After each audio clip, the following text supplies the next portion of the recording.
All right, let's. I think we can begin, right? Yeah, yes, time to get started. Hi everyone, welcome back to Rabbi Silber's class on Nazir. As usual, I have invited everyone to be a panelist so we can see your faces and you can unmute to ask questions, which we'll be stopping for every now and again. And in the meantime, you can, put any questions you have in the chat and I'll make sure those get to Rabbi Silber. Okay, I think that's... Thank you very much for that. Okay, I just want to tweet because there's always more to say, but to one final observation about the chapter in the Torah that speaks of the Nazir, which of course is chapter 6 of the book of Bamidbar. Just an observation. We already noticed that the 6th chapter of the book of Bamidbar, which deals almost exclusively with the Nazir, with the exception of the last several verses that have the Birkat Kohanim, the priestly blessing, that there's more said about the way the Nazir completes the vow than there is about the actual description of what the Nazir is, in fact. By is, I mean the various restrictions upon the Nazir. And the Torah has this in 2 different stages in chapter 6. The first, the Torah speaks about what happens if the Nazir in the middle of the vow, the Nazarite vow, comes in contact with a corpse. In that case, the Torah says that the Nazir, in a sense, starts over again. Everything that happened, all the days that have been counted till now, they don't count, and the Nazir has to start a new count. And the Torah says that this is found in chapter 6, verse number 9. If unexpectedly someone dies, and literally the head of the Nazir becomes tamei. So then, if you come in contact with a corpse in the Torah, it makes this explicit later on, you have to count 7 days for purification. On the 3rd day and the 7th day, there's the sprinkling of the ashes of the red para aduma. And on the 7th day, the Torah says the Nazir cuts his hair, her hair. And on the 8th day, Bayom Hashmini, the Nazir brings sacrifices, 2 birds to the Kohen. One of them will be for a chatat, usually translated as a sin offering, and one is for a burnt offering in Olah. That's verse number 11. The Kiddush et Rosho Bayomahu, and on that day his head will be literally sanctified. And then V'hizil Hashem et Yemei Nizro, then he shall once again, make another vow and dedicate his days as a Nazir to God. V'yevi keves ben shnato liyasham, and he brings a sin offering. And the v'ayomim harishonim yiplu ki tamein is open. All the first days don't count; they literally fall. They don't count because his Nazarite status had become impure. So first of all, so there's 3 sacrifices that the Nazir has to start all over again. And it would appear from the Chumash, always starts over again if the Nazir becomes tamei. That is to say, if the Nazir drinks wine, there's no sense in the Chumash that you start over again. Only if you become tamei, ritually impure. Now, when we study, and looking forward to studying Mishnah of Nazir, it's part of the much larger Rivka Rosenwein Mishnah project. I plan to teach Mishnah and hope to teach a fair amount of Mishnah, very interesting stuff, and comparing the Mishnah to what it says in the Torah. It's all fascinating. But what is interesting over here is that the Torah seems to 3 sacrifices, the Chatat, the Olah, and then the Asham. So what's curious is that the Torah breaks them into 2 parts. First, it says that you bring 2 sacrifices, the sin offering I'm translating chatat as a sin offering, even though I'm not sure that's the best translation, and the burnt offering, and they're a pair. It's two birds. They come as a pair. And they come as a pair, and then this seems to, this is somehow an atonement of sorts for having sinned. I think literally, it probably means having sinned. What is the sin? It wasn't his fault. It was accidental. Came into contact with a corpse. But whatever it is, it atones for the status which he has as a result of coming into contact with the dead. Then he starts over again. And when he starts over again, we're told, he brings another offering, Keves ben Shnato li Asham, brings an Asham offering. What it sounds like in the Chumash is that of these three sacrifices, they serve two different functions. One is somehow to atone, as it were, and I'll come back to that in a minute, for what happened in the past. But the second seems to be connected to starting the new Nazarite vow. He has to start over again. What I'm wondering about in terms of atoning, because what kind of sin is there? I'm wondering something else, whether the first two offerings of the chatat and the olah, the pair of offerings, are not so much about literally sin, because it wasn't his fault, but it's more a sense of completion. In other words, how does one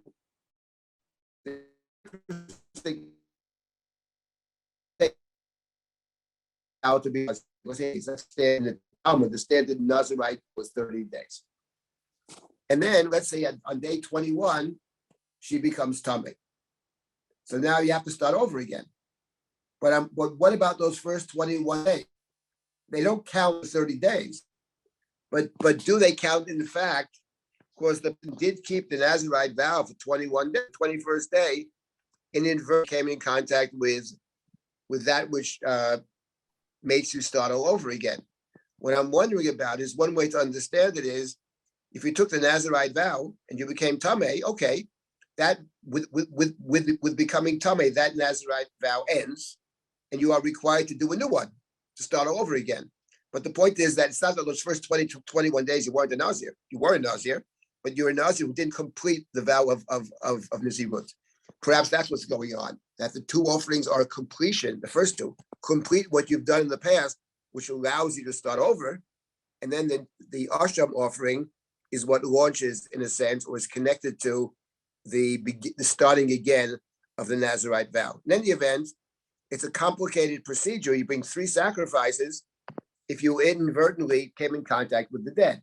That's if you come in contact with the dead and the vow is suspended, you start over again. But the end of this chapter, or the last piece of the chapter that deals with the Nazir, what about when you successfully complete the Nazarite vow? So here it's very curious. Here, once again, the Torah requires three sacrifices.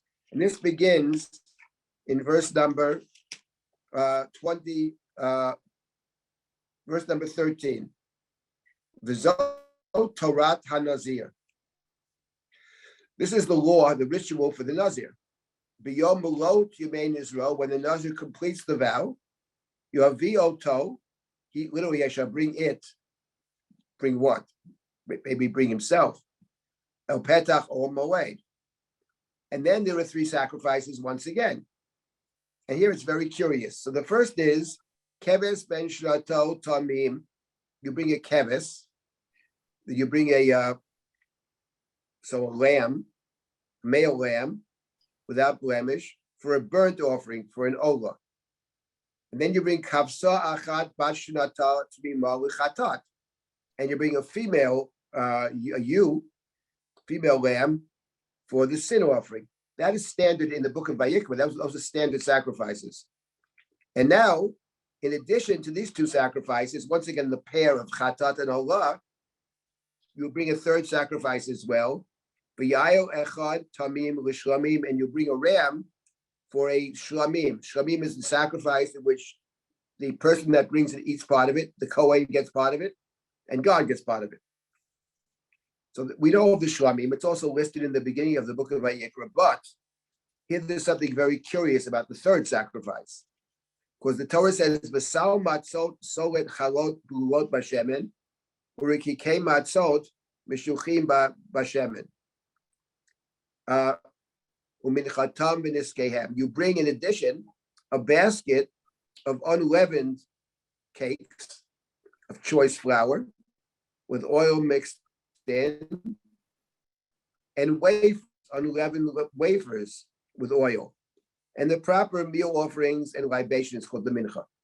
So what's interesting is when the Torah says this is bringing the boat, sounds like, let's say, 20 matzot, and bringing the stand mincha offering, the wine and the oil. Is this the mincha is often brought, can be brought by itself, but in conjunction with another sacrifice. So it sounds like over here, because if you keep reading in verse 16, so the priest will bring two sacrifices, the chatot and the olah, which are standard. There's nothing special about them. Two sacrifices. Now you get to the third sacrifice, the shlamim.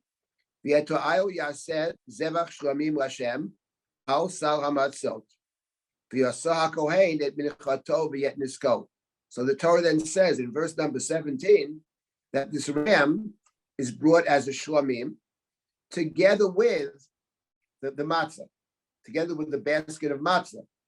So it sounds like the basket of matzah is accompanying the shlamim, as are the mincha, the libations, and the mincha, the flour offerings seem like they're connected to the shlamim sacrifices.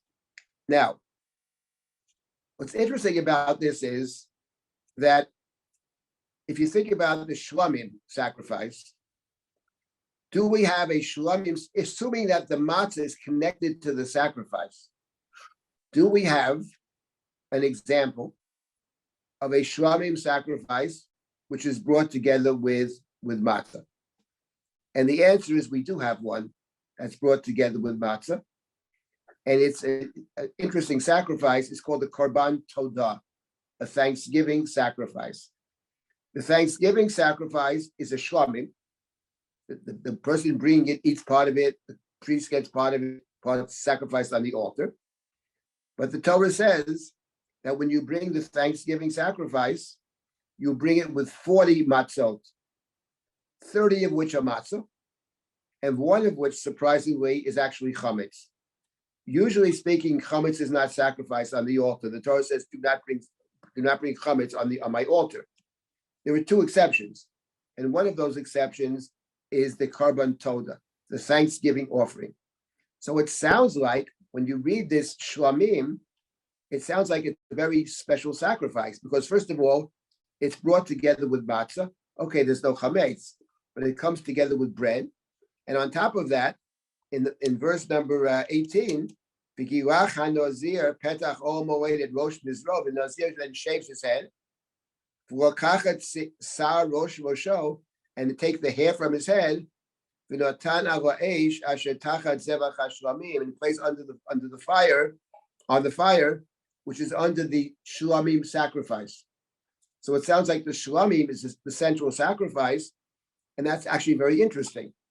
Because you place the hair, one might say you're sacrificing your hair. You, the Nazir, sacrifices the hair, but in conjunction with the shlamim sacrifice.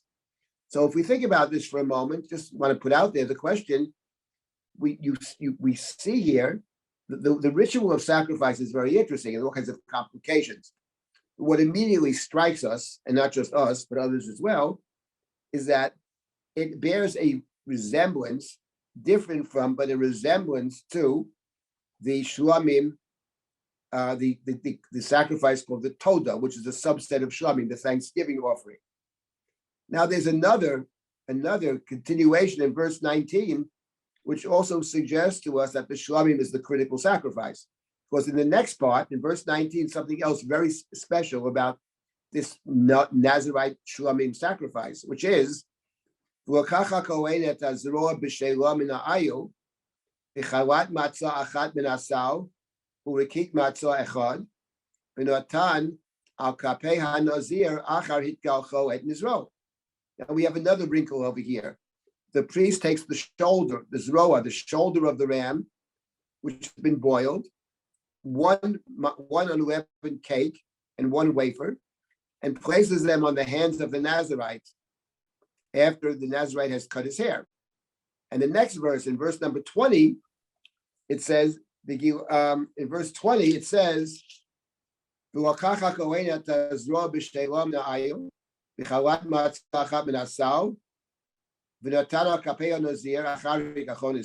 verse 20, Veinifo Tama Kohen Tinufal Lefnei Hashem, Kodeshu HaKohen, Al Chazei Atnufa V'Yoshoka Truma, V'Yachar Yishteh HaNazir Yayin.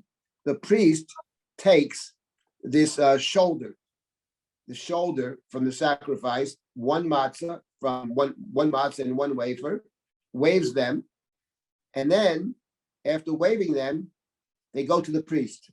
In addition to the chazeh and shok, in addition to the breast and the thigh. So in other words, it's like this. In the Torah, it says explicitly, when you bring, for example, a shlamim sacrifice, the priest gets from every sacrifice, it's called chazeh v'shok, breast and thigh. And in this sacrifice, the priest gets an additional something. In addition to the breast and the thigh, the priest gets the zroa. Here they translate the shoulder. So there's something special. You also have the waving. In other words, the shlamim sacrifice, part of it goes to the priest. Beyond what the priest usually gets, the priest gets the shoulder, and the priest also gets one of the set of wafers and one of the set of cakes. That's identical to the Todah sacrifice. Also in the Todah, there are 40 breads with the Todah, and the priest gets 4 of them. And now the question is, what do we make of all this? It is clear that the shlamim sacrifice is the critical sacrifice here, because the other two are perfectly standard. And over here we have all kinds of variations, but what do we make of it? After that, the Nazir may drink wine. It's not clear to me whether the Nazir should drink wine as part of the ritual, or the Nazir may drink wine. The Talmud understands that the Nazir may drink wine, but the truth is, when you read the Chumash, it's not clear. So here's the point I like to make about this rather complicated procedure. As I said, this chapter spends more time about how you complete the Nazarite vow than it does about the nature of the Nazarite vow. But I'd like to just point out, and maybe it's obvious to everybody, about that, first of all, the tremendous emphasis on the fact that this is a vow which is temporary. A lot of time spent on how you complete it. It's not something you do permanently in the Torah. In the Torah, you do it for a particular amount of time. And the time you count out the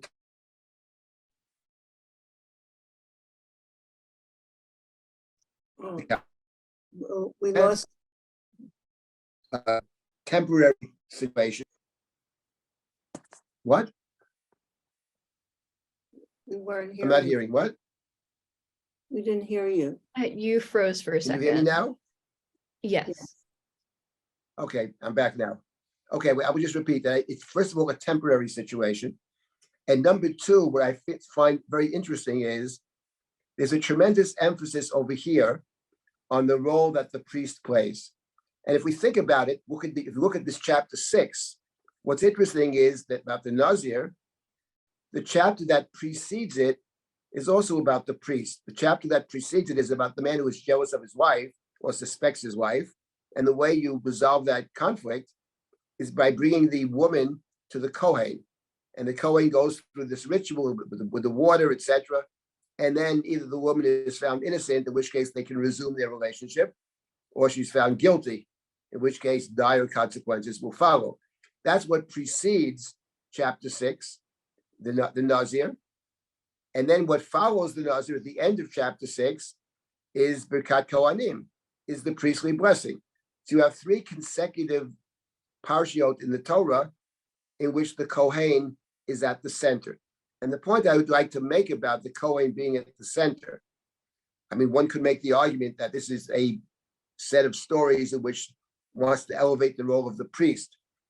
But I prefer to a different understanding of it, which is that the priest in this book, the priest in the book of Bamidbar plays a very important role. And that is that the priest is working in what is the central arena of the Jewish people. Remember that the book of Bamidbar begins by setting up the camp, the way the camp travels in the desert. At the center, literally the center of the camp, is the Mishkan. And the Mishkan is a communal center. It doesn't belong to any tribe. It belongs to everybody. It's what unifies the people. So the person who's the unifier of the people, or the group that unifies the people, that's their role, are the priests. It's interesting that in the Midrashic tradition or Talmudic tradition, Aaron is seen as the great peacemaker. And that's because the Mishkan is, in theory, the place that everybody can feel connected to. In the book of Bamidbar, there's a tension between the Mishkan as one people, one central people. But then the book of Bamidbar is also about the tribes. In fact, the very next chapter talks about each individual tribe, what sacrifice they brought on the day that the Mishkan was established. And it's exactly the same, it's repeated 12 times to emphasize, I think, that it's, yes, they bring exactly the same sacrifice, but they're all different because they're all different tribes. So the nation consists of 12 tribes, but the nation also consists of one particular central location to which everybody is attached. And my larger point here is that one can read the story of the Chumash in the following way, that the Nazir is somebody who decides to be a high priest, even though the Nazir is not a high priest. There's someone she's in the tribe of Naphtali or something. One day she wakes up and says, I want to be on the level of the high priest. I want to be Kodesh Hashem. So you can do that temporarily, but you are actually stepping out of your place. You're in the wrong place. So what's important is you can step out temporarily, but you have to come back to the people. And coming back to the people, the central location, which is the location, is in fact the Mishkan. It's the place where all of Israel should feel connected. So that's the role of the priest over here. The role of the priest is to try to make sure that everybody can stay together, which may even be the role of the priest in the Sota story. Because there, perhaps the Torah says, man suspects his wife. We have a way, if she's not guilty, that she will be vindicated and then they can resume their relationship. That perhaps is what the Torah is getting at. So in any event, the point over here would be that the big emphasis in this chapter is that there is something problematic about the Nazir for this chapter, because the Nazir is abandoning or leaving his or her post. And the only way you can validate it is, in fact, if you make it a temporary vow and come back. And then when you do that, maybe, perhaps, upon successfully completing the vow, because in the middle of the chapter, it talks about if you don't successfully complete the vow. But when you do successfully complete the vow, then the key sacrifice that you bring is a kind of thanksgiving offering. Maybe gratitude for the ability to be a Nazir, for allowing me to step out of the community on a temporary basis. And secondly, thank you for allowing me to be holy. Torah calls the Nazir holy. And thank you for allowing me to successfully complete it, in the sense there are many pitfalls. But I'm so glad that I was able to make a vow, whatever the length of time is. The Torah never says, but it is temporary. And whatever it was, a month, a year, whatever, I'm very grateful at the end to have successfully completed. I'm grateful to God. Thank you for assisting me, enabling me to complete the vow. So my point is, just to make this point once again, that in the Chumash, when you read it, the Nazir is in fact a temporary state of being. I wanted to raise one last point, and I'll stop and take comments or questions, which is what I wonder about. The Torah says, this is Torah Nazir. This is the rule of the Nazir. Question. This is always a question when you read anything. What does the Torah assume about the reader? In other words, do we assume that we never heard of a Nazir before? Well, first time we're hearing it. So this is something called a Nazir. And this says the Torah is what a Nazir does, or what a Nazir has to observe. That's one way to read this chapter. Then there's another way to read the chapter. that the Torah assumes that you know what a Nazir is. And then the Torah comes and says, you know about this Nazir, maybe you know from other cultures, maybe within Israel, who knows? But let me tell you, we all know about the Nazir, but this is the way the Nazir has to conduct herself or conduct himself. That's very different than what the Torah is saying, is making a point. You may know of a Nazir in other cultures. You may know of the story of Shimshon. You may know that Samuel may have been a Nazir. They were Nazirim for life. But we're telling you in the Chumash, that's not the standard operating procedure. The standard procedure is, in fact, to have a temporary vow. And more than that, the Torah also says it's a vow, something that you take on yourself. And more than that, I'll mention one last point before I stop, which is this. I remember reading a long time ago, hearing, and I looked, obviously preparing for the class, I looked it up again. There is a theory floating around there that the Nazir basically is some kind of warrior. There are some ancient Sumerian texts which talk about this fellow who was a warrior. Shimshon was a great warrior. And the idea of the Nazir at its core was one who fights the wars of God. And I wonder, actually, whether the Chumash over here, if we assume that that was the given at the time, if the Chumash over here is not in fact saying that it's not our conception of the Nazir. Our conception of the Nazir in this story, in this chapter, is a spiritual state where one wishes to be holy unto God by maybe, as the Ramban says, by refraining from things that are ordinarily permissible to declare yourself holy unto God. And I say that perhaps because the Torah here, it's unusual. When the Torah introduces the Nazir, it says, Ish o isha ki afli lindar neder Nazir, either man or woman who utters the vow of the Nazarite. And it's interesting that the Torah here singles out man or woman, that a woman can do it as well. Now, there may be other reasons to mention that a woman can do it, because one might have thought, well, if you declare yourself a high priest, the high priest was a man. So there may be other reasons, but I'm wondering out loud if what the Torah isn't getting at is saying, listen, you may believe that it's about a warrior, but the women in the Bible are not generally speaking warriors. They're not warriors. They're the men of the warriors. But this is not about being a warrior. This is about declaring oneself holy unto God, and that both men and women can do. So maybe the Chumash is going out of its way to counteract or contradict some thought. It's always a good question, and I have no answer. What is, and that's what Kasuto deals with, claims that these creation stories of the Torah are responding to earlier traditions and disputing them. So maybe over here as well, if we assume that the reader knows what a Nazir is, maybe we don't, but the reader knows what a Nazir is, and the Torah says, this is our conception of the Nazir. It's not a warrior, and it's not forever. And yes, it's declaring yourself holy unto God. And if you successfully complete it, you should be grateful for that opportunity and grateful that you successfully completed it, but it is in fact temporary. But let me stop at this point before we jump to the next step, which is, I want to begin with the story of Shimshon. Obviously, you can't talk about the Nazir without talking about Shimshon, but let me stop here for a moment and take either comments or questions, if there are any. Is it possible, based on what you said last week, that it's Tameh versus Kadosh, that the conception of Tameh is, Tameh means temporarily, Temporality?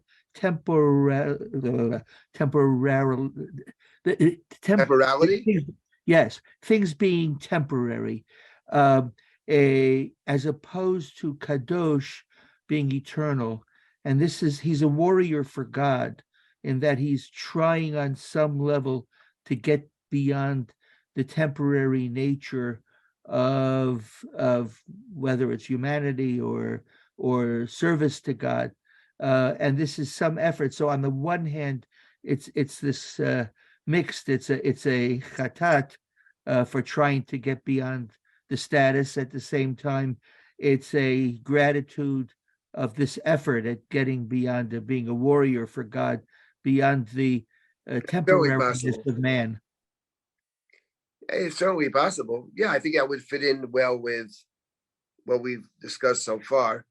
For the one who made this point very forcefully and often was Jacob Milgram. He has these tremendously lengthy works on Vayikra. And what his argument was that Kedusha and Tumah are opposites in the following sense. The claim he makes, I can't get into it now, the claim he makes is that things that are Kodesh,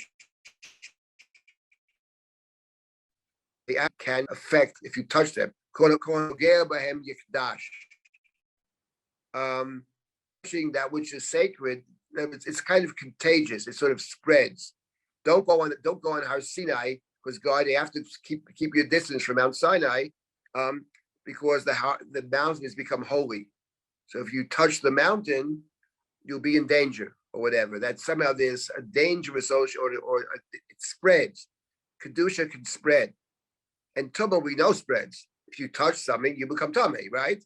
And there's a whole gigantic discussion. It's a whole Seder Tarot in the Talmud that under what conditions the Tumah can infect somebody else. So that was one of Milgram's points, that when you look at the Torah, it sounds like Tumah and Kedusha actually can actually become contagious. So in other words, for positive, for negative, etc. That's his argument. He spells it out in many places. I don't want to get into that, but anyway, your point is well taken. I think that again, it touches on what we have spoken about. That on one hand, we appreciate the attempt. We maybe even appreciate the fact that the person is Kodesh for that amount of time, as the Ramban says, it's the greatest thing. On the other hand, there's the problematics of A, leaving the community, and B, what does it say about a person that wakes up one day and says, I want to be the high priest? You know what I mean? There's something about it which is somewhat audacious, I would say. One might even say self-centered. I want to, so I think that's where the tradition has this dispute, basically, because they're both picking up on something very basic about the Nazir. The point that I wanted to emphasize just now is that the idea of returning, that the person at the center of the return is the person that ministers inside the great communal center of the Jewish people, which is the Mishkan. In fact, I'll tell you, just before we start with Shimshon, that actually in Parashat Ba'alotcha, which is chapter 8, go speak to Aaron and tell him when you light the candles, they should face the center. And Rashi quotes a very famous medrash, which is the following: that when in chapter 7, all the various heads of the tribes came with their wagons, and they gave these tremendous donations to the temple. That's chapter 7. And there's a description of each one, wagons, what's in the wagons, the works. And then in chapter 8 begins, tell Aaron when he lights the candles, they should face the center. And the Medrash says the following: it says that Aaron was very upset because he saw all these guys coming with their big wagons, and here he is lighting and cleaning the menorah. Cleaning the menorah. He says they're involved with these gigantic wagons, these tremendous gifts. And what am I doing? I'm basically just I'm cleaning the temple. To which God says, he felt bad basically. God says, don't feel so bad. You light and clean the menorah. But one way to understand what's bothering Aaron is that because the heads of the tribe, each one is Rabbi. And what Aaron presents is the centrality of the Jewish people, that we are one people. And he sees this big to-do about the Nesiim. Each one brings the identical sacrifice, and the Torah gives each one about 10 verses. It's identical. It's repeated 12 times. Bothers him. He says, no, don't worry. I nothing more. The Jewish people is anyway. That's the Medrash, famous Medrash. What to say about it? But okay, let us begin now with Shimshon, because we're going to focus on. It's a big topic. We'll focus on the Mishnah in the future, but right now Shimshon. So Shimshon is, of course, found in the book of Shoftim, and his birth is recorded in the book of Shoftim. And Shimshon is a fascinating study in its own right. It's one of the most fascinating characters of the Bible. It's also extremely interesting, and this is for the future, what does the Mishnah do with the story of Shimshon? The Mishnah is interesting how it works, how it understands Shimshon. Well, let's just start today with the story of Shimshon, spend at least a couple of weeks on Shimshon. It's like this. It says, chapter 13 begins that Vayosifu b'nei Yisrael lasot Rabbi Yinei Hashem, Vayidem Hashem biyad plishtim 40 shana. So the children of Israel once again did evil in God's eyes, and God hands them over to the Philistines for 40 years. That's the first verse of chapter 13. Anybody who studied this book of Shoftim remembers this is a constant theme in the book. Israel sins, God sends an adversary against them. And typically the people cry out to God and help. God sends them some kind of redeemer. It appears 6 or 7 times throughout the book of Shoftim. Now there is a book, there's a well-known academic in Israel. His name is Yair Zakovich, very well known, taught at Hebrew University. He was a pupil of Weiss, who did critical reading of the text. Very interesting fellow. And he has a book called Chaye Shimshon, The Life of Shimshon. And he's very good at pointing out certain things in the story. But then the question is, do you actually understand the significance of them? No. It's a very important reading piece, because when you read the book of Shoftim, this is in chapter 13 of the book, and you notice something about the introduction to Shimshon, which is that the next verse says, there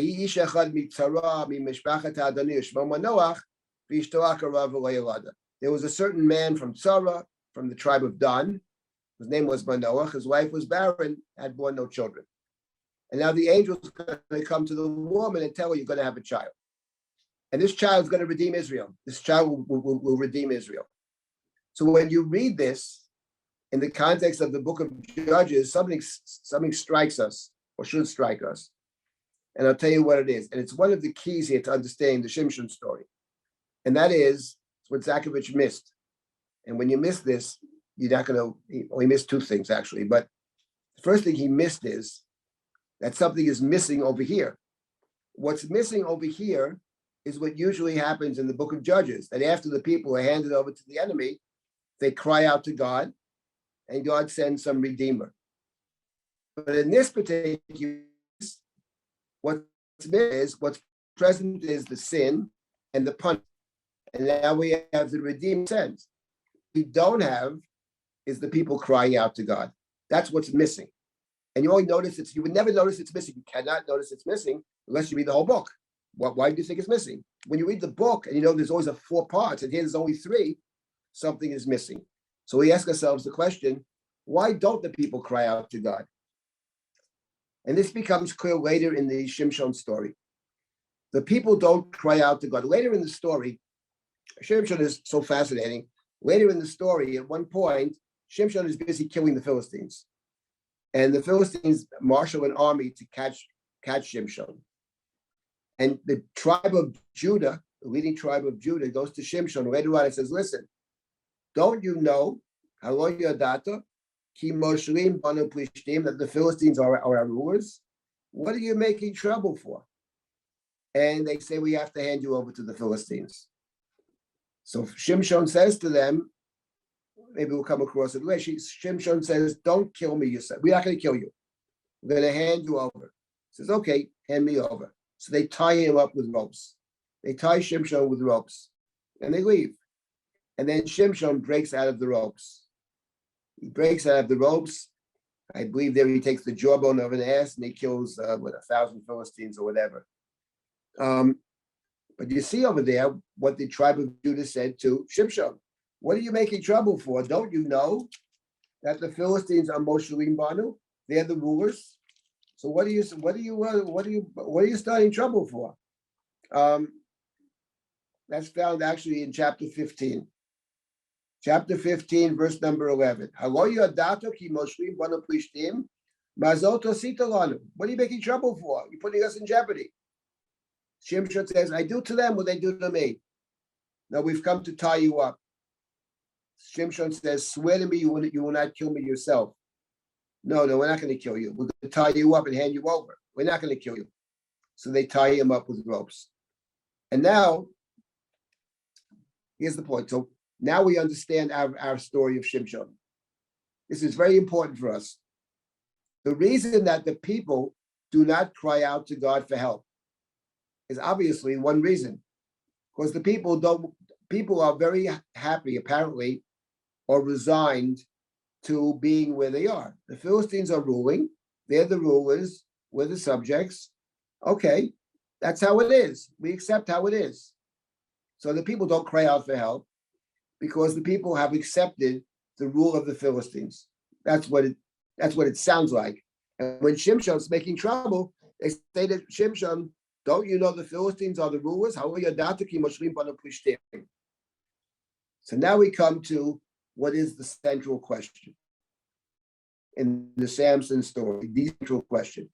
And it reminds me, for those of us who read Sherlock Holmes, which I did many times, and in one of the first cases that Sherlock Holmes has, he's with Watson. Watson, of course, can't figure it out. So Holmes says to Watson, the problem in this particular case was not, there was no evidence. There were no clues. It was the opposite. There were a lot of clues.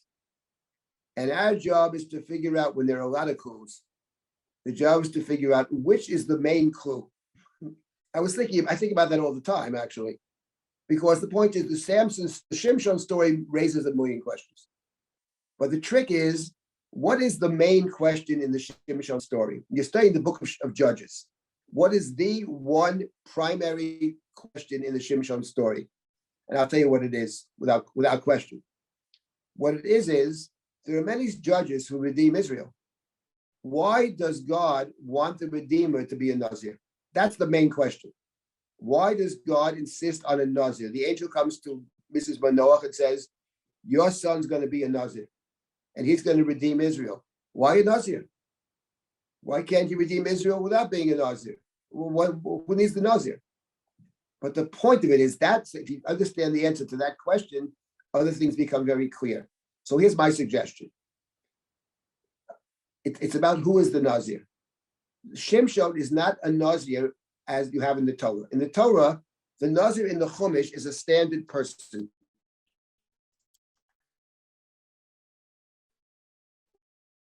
To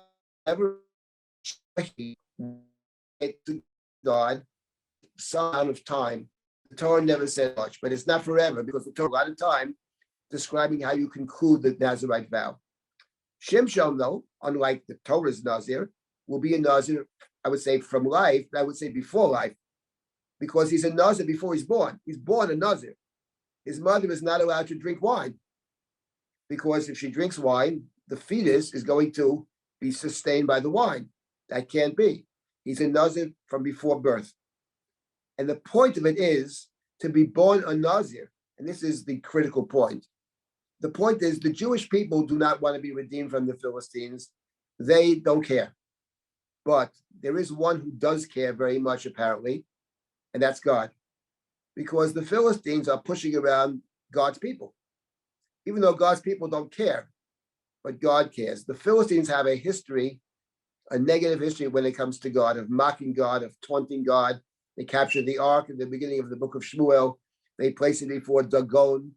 They take Saul's body and they mock Saul's dead body, hang it on the wall together with Jonathan's body. They're a nasty bunch. So it's true that Israel doesn't care one way or the other. Don't you know the Philistines are the kings? They're the rulers, but God cares. The problem is if usually you get somebody to represent God who actually cares. For example, in the story of Yetziat Mitzrayim, there's one person who seems to care that the Jewish people are being beat up, and his name is Moshe.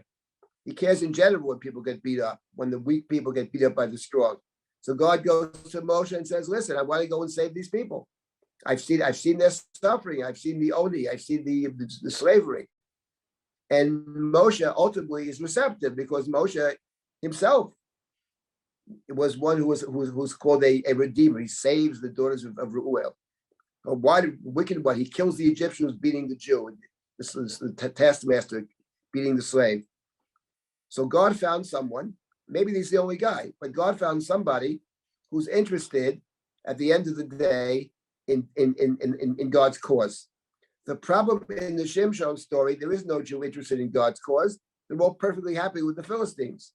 Okay, then God will get a redeemer who's not Jewish. That's called the Nazir. There's no sense in which Shimshon is Jewish. Shimshon is God's child, actually. That's a very important point. That's the key to the whole story. The Nazir, the ultimate Nazir, because the Nazir is one who separates from the people. But you always go back in the Chumash. What if you never go back, actually? What if you never return? What if you were born a Nazir? Until the day you die, you're a Nazir. And that's the story of Shimshon. There is no objective way that Shimshon, in the plain reading of the Tanakh, can be called a Jew. He doesn't live amongst them. He doesn't marry them. He doesn't engage with them. And the only interaction he has is when they try to hand them over to be killed. So the point is, what God says is, okay, the Jews don't want to be saved, but I want to get back at my enemies. So how am I going to do that? I can't find a single Jew who actually cares. So I'll create one, not a Jew. I'll create a quasi-Jew of sorts, a Nazir. And here's the point about the Nazir. This is, I take this to the end. If we assume, just humor me for a moment, if we assume that the Nazir is God's child, which is the sense of the story. See, Zakovich noted, but he didn't actually understand it, that the Nazir, the angel's going to the woman. In other words, there's a sense over here, a hint at the fact. I'm not saying it's biologically correct, but there is that sense that this is a child born from the woman and the angel. And Mr. Manoach is out of the picture altogether. If we assume this, that the ultimate Nazir is Kodesh Hashem, holy unto God, connected to God, then it leaves open the following possibility of the Nazir, that the Mishnah certainly rejects. Our tradition certainly rejects it because it's a very antinomian tradition. And the Mishnah is not antinomian. The Mishnah is a very conservative document. But what it suggests to us is the following possibility. Look at Shimshon's life, the way he lives his life. He runs around essentially with a bunch of Philistine women. It's what he does. He uses those things as pretext to kill the Philistines. Now the question is, what does the book of Shoftim think of Shimshon? The Mishnah will condemn him. But what does the book of Shoftim think of Shimshon? So I wanted to suggest, and we'll jump back to chapter 13, that as long as Shimshon carries out his mission, there's no condemnation of Shimshon. His mission is to kill God's enemies. That's his mission. In order to do this, he doesn't operate as Israel's representative. There's never a sense in the Shimshon story that he's killing the Philistines because he defends the Jews, because he's arguing for the Jews. The Jews benefit from it. That's true.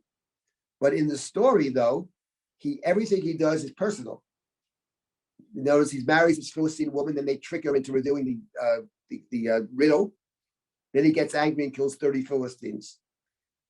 And that's how the whole story works. As Shimshon said to the tribe of Judah when they want to hand him over, what are you making trouble for?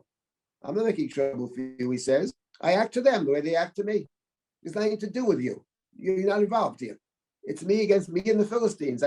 That's where he lives. So the claim I'm making, which is, I think, a very interesting claim, we'll have to see as we proceed through Shimshon, that the book of Shoftim does not condemn him for this. By any standard morality or Jewish morality, his behavior is very problematic. I don't see any evidence in the text whatsoever until he meets Delilah.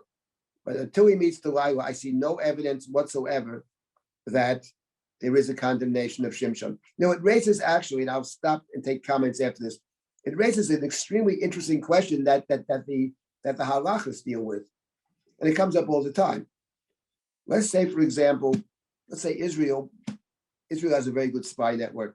And supposedly, the Mossad has a great. How does it work? Nowadays, a lot of electronic information you can get. But in the old days, it was gotten by people. And the people that are going to give you information, basically, are not always the nicest people in the world. Sometimes they're subject to blackmail, sometimes they pay them off or whatever it is. And often you can just imagine that you send a spy over to infiltrate into the enemy camp. And one way to infiltrate into the enemy camp is to establish all kinds of liaisons with various people on the other side, all kinds of romantic, so-called romantic connections, etc., which involve all kinds of behavior that from a purely halachic standpoint has got to be seen as extraordinarily problematic. But that's the way you get information. So the question is, what do you make of that? This is a question that the halachas wrestle with. What do you make of that kind of thing? And it comes in many different forms.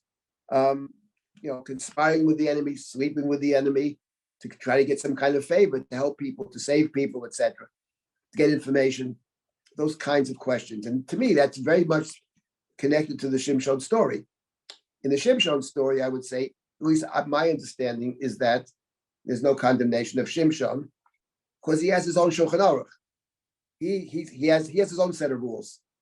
He works for God. He's connected to God. He's going to do whatever God wants him to do, and God wants him to fight the Philistines as God's representative, not as the people's representative, because he's not with the people. He's not with the Jews. He's born a Nazarite.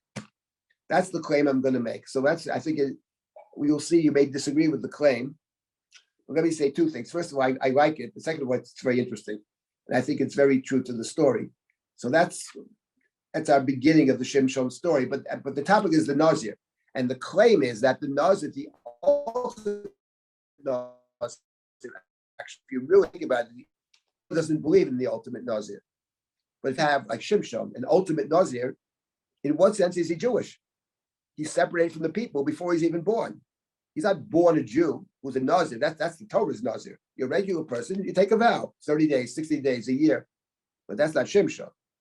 Shimshon has his own set of rules. In fact, not only does he have his own set of rules, he has his own set of rules about Nazir because he certainly comes in contact with the dead. In the Torah, that stops you at Zirus. You have to start over again. But Shimshon never starts over again. He's a Nazir from beginning to end. So it doesn't prove the Nazir is who he is. The Nazir is who he is. I will get to all this later on. Let me stop here for a moment and take some comments or questions, if there are.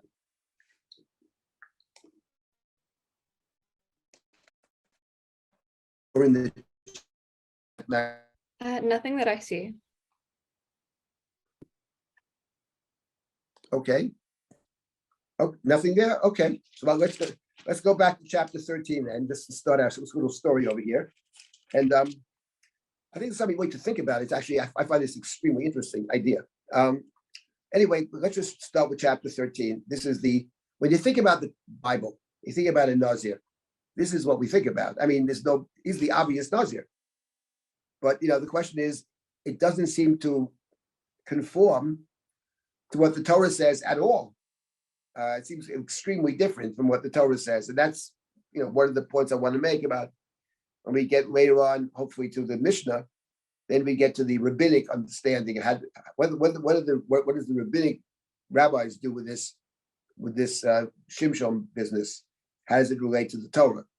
So they have a totally different view.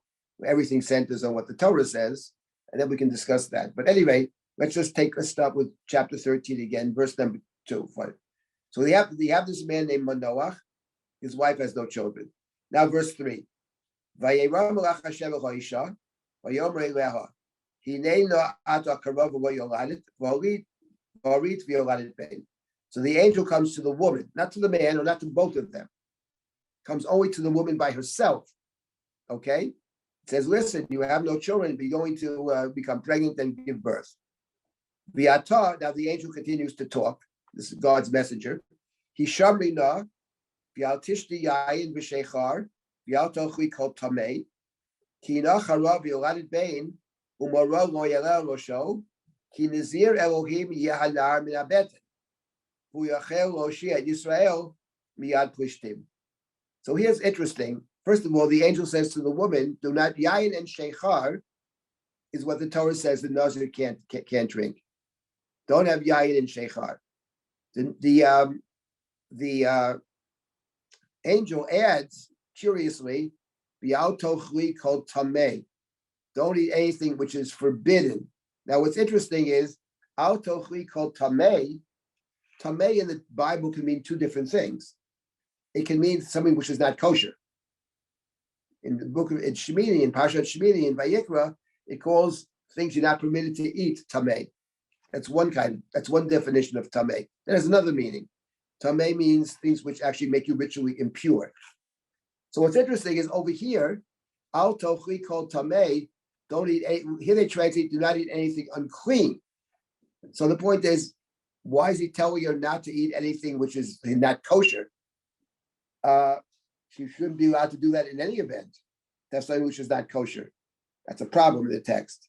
Maybe what the angel is saying is, listen, make doubly sure you don't eat anything which is not kosher, because whatever you eat is going to benefit the unborn, the fetus, the unborn child.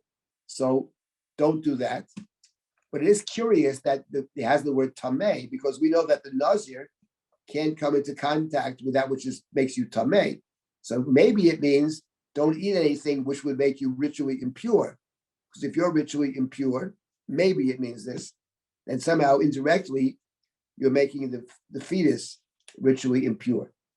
But the point is that if it doesn't say don't come in contact with the dead, because her coming in contact with the dead doesn't necessarily affect the fetus. But what you eat does affect the fetus. So the point is, apparently, don't drink wine while you're pregnant, because he's a Nazir even before he's born. That's the point. Not just when he's born. That's the next verse. He can't cut his hair. She can cut her hair, but he can't cut his hair. Why not? He's the boy to be a Nazarite from the womb. And he will begin to save Israel from the Philistines. So what's interesting here, let me just conclude with the following observation in the story. This is a story of a couple that have no children, and the angel goes to the couple and says to in this case, the woman, doesn't talk to the husband, goes to the woman and says, you're going to have a child. So there are two comments I want to make about this. First is the obvious point that the angel goes to the woman and not to the man. Maybe next week, what is that about? That goes to the woman and not to the man. But here's the other point I wanted to make, which to reinforce my first point about Shimshon. There are several stories that we know of in the Torah of a childless couple. You're talking about Abraham and Sarah, Isaac and Rebekah, and Jacob and Rachel. All three of those women are akarot, have difficulty having children. In those cases, in all three cases, the women are trying to understand it or do something about it. Sarah gives her servant to Abraham as a wife. Isaac prays for Rebekah. And Rachel goes to Jacob and says, give me children or else I'll die. And Jacob criticizes her. And she gives her servant to Jacob as a wife. I'd be built up through her. Then she trades for the mandrakes of her sister, fertility pill. And then I argued many times that the Trophim are a fertility god that she takes as well. In all these cases, somebody, the woman typically, tries to do something. In the case of Isaac, he prays for his wife. What's curious is over here, they do absolutely nothing. There's no sense in the story at all that they're actually entreating God. God is taking the initiative and going to them. So my point is that it's parallel in the text to what I mentioned before. The people are not complaining about the Philistines either. The people are very happy with status quo or accepting of the status quo, both on the personal level with Manoach and Mrs. Manoach, and on the communal level with the Philistines, as the tribe of Judah said, what are you making trouble for? Philistines they're the boss, they're the ones in charge. So it reinforces this point that the people don't care. People are happy to things are the way they are or whatever, but God is taking the initiative. And my point about taking the initiative is that's why we want a Nazarite. because the Nazarite is someone separated from the people even before he's born, from the womb. This is God's child, as it were. And then I add, potentially, God's child answers only to God. The people have a whole set of rules. They have their Torah, but maybe the Nazarite has Torah Nazir, has the Nazarite's own Torah, which is a different Torah. So I want to pick up on this thought next week about the Shimshon of the Nazarite, and then we have, after that, the time remaining, maybe with more on Shimshon, and then deal with Samuel, who was potentially also a Nazarite. His mother Hannah said, "Umaro lo yaleh al rosho."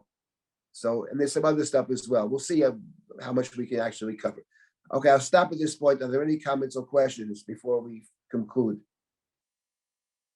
So I'd like to make one comment that's in line with your saying that Shimshon is the representative of God and so on, and Israel was not interested, because as you pointed out, that Shimshon is frequently saying that he's repaying the Plishtim for what they did to him. Right. Okay, but not to what they did to Israel. Right. And what they did, and as you said, what they did to God. They mocked God. They, did all kinds of things that were against God and his rule. And so Shimshon is saying not just that, oh, they were mean to me, but that I am acting on God's behalf because they were behaved improperly with God. I agree with you, and I'll tell you something else that actually also supports this idea. People, the great warriors of Israel, I mean, the story of David and Goliath is unique. David fights one-on-one. It's a one-on-one battle, David against Goliath. But typically, the great warriors are commanders in terms of the army. They have a whole army, and people are underneath them, and they marshal the troops, and they divide the troops up, and they're very strategic, etc. When you get to Shimshon, he has no army. He actually had an army, but they're not human beings. His army is basically nature, foxes, the jawbone of an ass. Even his name, Shemesh, he's part of the natural order. That's what it sounds like. He has no armies, completely fights alone because he's fighting for God, with God, for God, etc., not for Israel. And there's never a single battle that he has, which he's aided by anybody, with the lone exception of the last time when he dies, when he asked this lad who's with him in the jail there to help him with something. Outside of that, he's completely a solo operator, which is very much in line with the suggestion that he's not really fighting directly for the people at all. He's helping the people, but they may not even realize it, but he is a redeemer of Israel in a certain sense. But fundamentally, he's doing God's work, and he uses the animals, the natural order. Those are his allies, no people. He's all alone. All right, we'll continue with this next week. He's one of the more fascinating characters of the Bible, without question. Our topic was the Nazir. I really thought this was a very interesting idea about the Nazir. So we'll take maybe one more week with Shimshon, and then we'll move to two other potential Nazirim in the Bible. Again, if anybody has any comments or questions, it's dsilber@risha.org. Thank you again. Thank you. Thank you. Looking forward to next week.